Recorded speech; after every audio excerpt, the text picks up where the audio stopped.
자, 시황센터로 넘어갑니다. 어이지 앵커 그리고 우성문 기자 두 분 전해주시죠. 네, 간밤 뉴욕 증시 상황 전해드리겠습니다. 간밤의 뉴욕 증시는 중국발 경기 둔화 우려감에 따라서 발목 잡힌 모습이었었고요. 특별한 악재가 없었던 가운데 세계 경제 둔화 우려감에 따라서 1%에서 2%까지 낙폭을 크게 키웠습니다. 다우지수는 이날 2만 선을 하회했습니다. 자세한 내용들 살펴보시죠. 먼저 마감가입니다. 다우지수와 S&P 500 지수 그리고 나스닥 지수 모두 2% 넘는 하락폭을 기록했습니다. 다우지수부터 하루 동안의 양상 확인해 보겠습니다. 세계 경제 둔화 우려감이 팽배한 상황입니다. 어제 중국 상하이 지수가 전날에 또 3% 넘게 밀리면서 하루 만에 3,700선을 내주는 모습이었습니다. 중국발 경기 둔화 우려감에 따라서 신흥국뿐만 아니라 미국 경기에 대한 우려감까지 확산되면서 다우지수가 크게 좀 저점을 낮추면서 시작하는 모습이었습니다. 여기에 더불어서 어제 7월 FOMC 의사록 공개가 됐는데요. 그 이후로 더욱더 미국의 금리 인상 시기에 대해서 불확실해진 점도 지수의 악재로 반영이 됐습니다. 이날 발표됐었던 지표들은 엇갈렸습니다. 주택 지표는 좋았고 고용 지표는 다소 부진한 양상을 띄었습니다. 물론 우선 신규 실업수당 청구 건수가 예상치보다 늘어난 모습을 보였는데요. 현재까지 봤을 때 4주 연속 전주 대비 늘어난 흐름을 나타내면서 미국 고용 경기에 대한 확신도 다소 주춤했다고 볼 수가 있겠습니다. 이 부분은 달러 약세로 이어진 모습이었고요. 무엇보다도 이날은 미디어주에 대한 낙폭이 거셌습니다. 월트 디즈니가 6% 넘게 밀리면서 지수를 끌어내린 양상이었었고요. 저점 부근에서 거래를 마쳤습니다. 다우지수는 18,000선을 하회한 이후로 17,000선까지 하회하면서 지난해 10월 이후로 최저치까지 내려앉은 모습입니다. S&P 500 지수 이어서 확인하겠습니다. 역시 비슷한 양상이었었고요. 이날 대형주 전 섹터가 모두 하락했습니다. 낙폭도 상당했었는데요. 에너지 섹터의 추가적인 하락과 더불어서 이 미디어주 포함된 소비재 섹터가 3% 가깝게 하락했습니다. 2.11% 내리면서 2035포인트 선에서 종가 마무리가 됐습니다. 마지막으로 나스닥 지수 확인해 보시죠. 이날 필라델피아 반도체 지수가 700선을 하회했고요. 바이오테크 인덱스는 4% 넘게 큰 폭의 하락을 보였습니다. 지난해 4월 이후로 나스닥 지수는 하루 최대 낙폭을 기록하면서 5,000선 그리고 4,900선을 내어줬고요. 2.8%의 하락폭을 기록했습니다. 3대 지수가 큰 폭으로 밀렸습니다. 경제 둔화 우려감 여전히 좀 팽배한 상황인데요. 자세한 내용들 외신 통해 들어보겠습니다. 우성문 기자. 네, 간밤 뉴욕 증시에 영향 미쳤던 소식들 외신 통해 함께 살펴보겠습니다. 앞서 들으신 것처럼 간밤 뉴욕 증시 큰 폭의 하락을 기록했습니다. 특히 이날 발표됐던 경제 지표들 엇갈리게 나오면서 금리 인상 시기와 관련해서 불확실성을 높이는 모습이었는데요. 자세한 소식 블룸버그 통신 통해 함께 살펴보겠습니다. Index of U.S. leading economic indicators unexpectedly declines. 현지 시간으로 어제 블룸버그에 따르면 7월 컨퍼런스 보드 경기 선행 지수가 0.2% 하락한 것으로 확인이 됐는데요. 이 컨퍼런스의 경기 선행 지수는 앞으로 3개월 또 6개월간의 경기를 전망을 나타내주는 지수입니다. 이 지수는 6월 0.6% 상승과 전문가 예상치 0.2% 상승해서 이 하락으로 전환을 한 것인데요. 특히 이 기간 미국의 주택 착공 허가 건수가 감소하며 전반적인 지수 하락을 이끌었다는 평가가 나오고 있습니다. 이 현재 경기 상태를 나타내주는 동행지수는 0.2% 상승하는 데 그쳤고요. 후행지수 역시 0.3% 상승에 그쳤습니다. 경기 선행지수가 예상 밖의 하락세를 기록하면서 미국 경제 성장에 대한 우려감이 제시되고 있는데요. 하지만 현재 상황이 크게 비관적이지 않다는 의견도 있습니다. 아타만 오질디림 컨퍼런스 보드 이코노미스트는 주택 건설 허가가 감소하기는 했지만 경기 선행지수는 올해 연말까지는 완만한 경제 성장을 시사하고 있다라고 평가했습니다. 블룸버그 통신은 올해 미국 경제가 2.3% 성장할 것이라고 내다보고 있는데요. 이는 연준의 목표치와도 대체로 부합하는 수준입니다. 네, 다음은 지표 하나 더 살펴보겠습니다. 바로 고용 관련 지표인데요. 이 미국의 고용 시장은 꾸준히 개선되는 모습을 보여주고 있습니다. 미국의 지난주 신규 실업수당 청구 건수 역시 증가하기는 했지만 여전히 낮은 수준을 이어간 것으로 확인이 됐는데요. 자세한 소식 USA Today 통해 함께 살펴보겠습니다. Jobless claims rise 4,000 to still low 277,000 last week. 현지 시간으로 어제 USA Today에 따르면 지난주 신규 실업시장 청구 건수는 4천 건 늘어난 27만 7천 건을 기록했습니다. 이 전문가 예상치보다도 조금 늘어난 결과가 나왔는데요. 하지만 그럼에도 불구하고 이 30만 건을 하회했기 때문에 고용시장 회복이 견고하다는 평가가 나오고 있습니다. 또한 이 추세를 알 수 있는 변동성을 줄여주는 4주 이동평균 건수 역시 27만 1,500건을 기록했는데요. 전문가 예상보다는 늘어나기는 했지만 21주 연속 30만 건을 하회하는 양호한 수치를 기록하고 있습니다.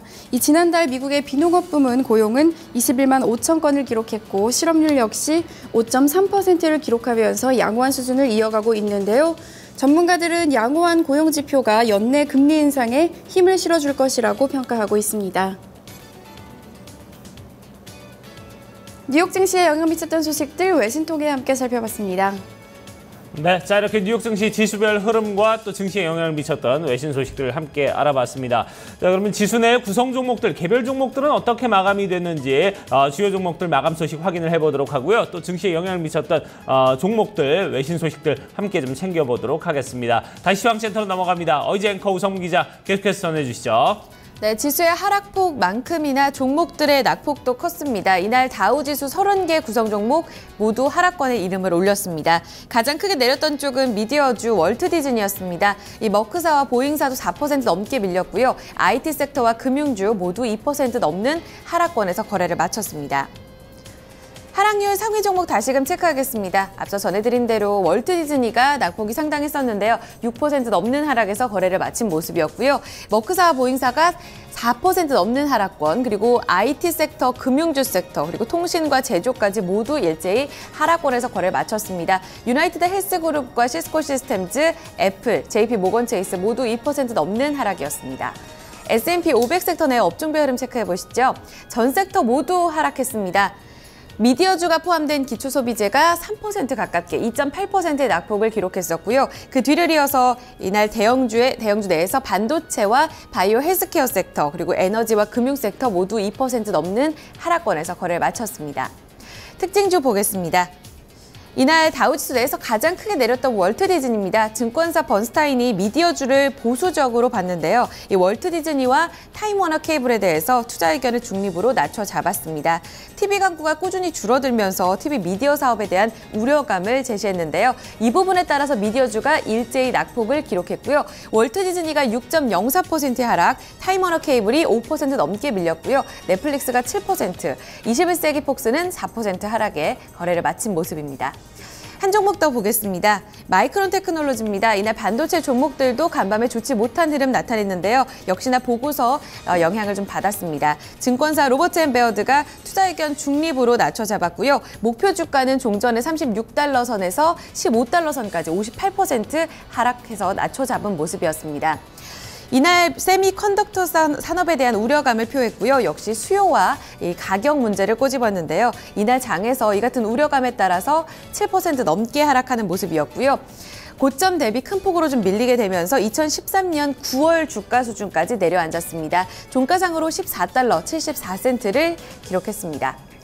그 밖에는 장 마감 후에 HP가 또 실적을 공개했는데요. 좋지 못한 소식으로 인해서 주가 흔들리고 있습니다. 자세한 내용들 외신 통해 들어보시죠. 우성문 기자. 네, 종목 주요 소식 외신 통해 함께 살펴보겠습니다. 앞서 들으신 것처럼 이날 월트 디즈니의 주가가 큰 폭으로 하락하면서 미디어주 전반적인 주가를 끌어내리는 모습이었는데요. 증권사 번스틴이 월트 디즈니의 목표 주가를 하향 조정했다고 합니다. 자세한 소식 마켓워치 통해 함께 살펴보시죠. Disney Time Warner downgraded at Bernstein on uncertainty about the outlook for TV.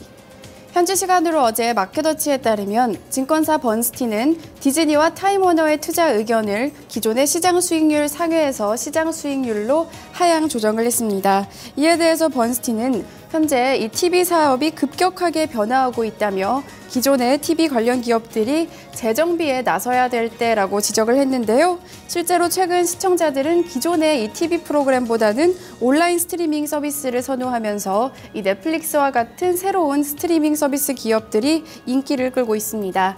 반면에 기존 미디어 그룹들은 모두 실적 악화를 겪고 있는데요. 디즈니 역시 지난 분기 예상보다 부진한 매출 증가세를 기록했습니다. 또한 최근에는 스포츠 채널인 ESPN의 구독자가 꾸준히 감소하고 있다고 밝히면서 우려감을 키웠는데요. 디즈니뿐 아니라 케이블 TV 업체인 타임워너 케이블 역시 TV 시청자 감소로 어려움을 겪고 있습니다. 또한 TV 광고도 줄어들고 있다는 지적인데요. 토드 주엠거 번스틴 애널리스트는 광고에 의지하는 미국의 TV 관련 사업들의 가치가 매우 떨어졌다며 TV 광고는 의심할 여지 없이 감소하고 있다라고 지적했습니다. 이 소식에 디즈니의 주가는 6% 넘게 급락했고 타임워너의 주가 역시 5% 넘게 하락했습니다. 네, 이날 미디어주뿐 아니라 IT주 역시 부진한 모습을 보였는데요. 특히 HP가 장 마감 후에 부진한 실적을 공개하면서 이 시간외 거래에서 주가가 하락하고 있습니다. PC 시장 부진이 이어지고 있는 것으로 보이는데요. 로이터 통신 통해 자세한 소식 함께 살펴보시죠. HP revenue falls on weak PC sales, lower demand for services. 현지 시간으로 어제 로이터 통신에 따르면 HP는 이 2분기 특별 항목을 제외한 주당 순이익 EPS가 88센트를 기록했다고 밝혔습니다. 전문가 예상치는 상회하는 결과가 나온 것인데요. 하지만 이 EPS가 예상치를 상회했음에도 불구하고 이 투자자들은 매출 부진에 좀 더 초점을 맞추는 모습이었습니다. 이 HP의 2분기 매출은 8.1% 급감한 253억 5천만 달러를 기록하면서 전문가 예상치에도 미치지 못했는데요. 또한 이뿐 아니라 이 HP의 매출이 감소한 것은 4분기 연속 있는 일입니다. 최근 이 PC 시장이 전반적으로 위축되면서 HP 역시 큰 타격을 입고 있는데요. 많은 사람들이 모바일이나 태블릿으로 PC를 대신하면서 PC에 대한 수요는 줄어들고 있습니다. 따라서 HP는 이와 같은 실적 부진을 상쇄하기 위해서 현재 HP 주식회사와 HP 엔터프라이즈 회사 분사를 앞두고 있는 상황인데요. HP 엔터프라이즈는 프로젝트와 사업에 집중하고 HP 주식회사는 프린터와 기존의 PC 사업에 주력할 예정입니다. 이 소식에 정규장 거래를 1.41% 하락으로 마감했던 HP의 주가는 시간의 거래에서 0.5% 추가로 밀리고 있습니다. 종목 주요 소식까지 외신 통해 함께 살펴봤습니다. 네, 자 이렇게 외신 통해서 종목별 주요 소식도 좀 살펴봤습니다. 그러면 이제 유럽 증시는 또 어떻게 마감이 됐는지 알아보도록 하고요. 상품 환율 채권 시장도 마감 상황 어찌 됐는지 알아보도록 하겠습니다. 어이즈 앵커가 전해드립니다.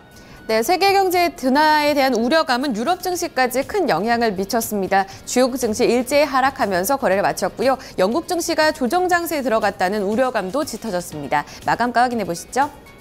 영국 푸츠백 지수가 0.56% 추가적으로 밀렸습니다. 독일 닥스 지수가 어제 2% 밀린 데 이어서 이날 추가적으로 2.34% 밀리면서 1400선까지 내려앉았고요. 프랑스 카크 지수 역시 2%대의 낙폭 기록했습니다. 4,783포인트 선 종가로 마무리됐습니다. 이어서 상품 시장입니다. 국제유가는 간밤에 반등하는 양상이 이어졌습니다. 미국의 달러화가 약세 흐름을 나타낸 것이 재료가 됐는데요. 배럴당 0.8% 오르면서 전날 40달러 선에서 41달러 14센트까지 올라간 모습이고요. 금값은 9월 금리 인상 우려감이 다소 약화되면서 큰 폭으로 상승했습니다. 온스당 2.2% 오르면서 1,153달러 선을 기록했고요. 곡물 가격 대체로 올랐습니다. 옥수수 가격은 부실당 1% 넘게 오르면서 3달러 82센트 기록했습니다. 이어서 주요 지수입니다. 필라델피아 반도체 지수, 반도체 종목들 상당히 큰 폭으로 밀리게 되면서 급격하게 3.8% 밀려났습니다. 600선 하회했고요. 594.78포인트를 기록했습니다. 공포지수는 간밤에 증시 불안한 영향에 따라서 급등하는 양상이 이어졌습니다. 25% 넘게 오르면서 19.14포인트까지 올라섰다는 점 확인 필요하겠고요. BDI 발틱 운임지수는 추가적으로 밀리면서 1014포인트 기록했습니다.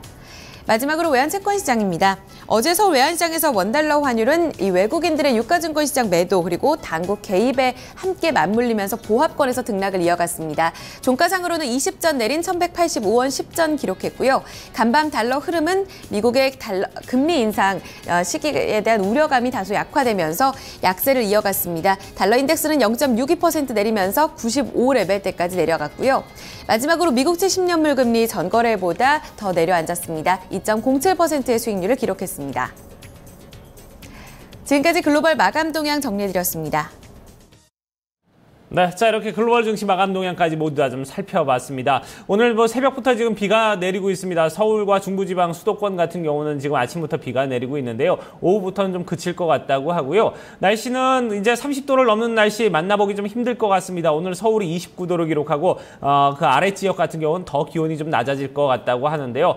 내일부터 다시 좀 맑은 날씨로 다시 돌아서면서 이제는 좀 가을의 어떤 정취를 느낄 수 있는 그런 날씨가 되지 않을까 하는 생각이 듭니다. 자, 토마토 모닝쇼 1부 순서 여기서 마무리 짓도록 하고요. 저희 잠시 후에 2부에서 다시 뵙도록 하겠습니다.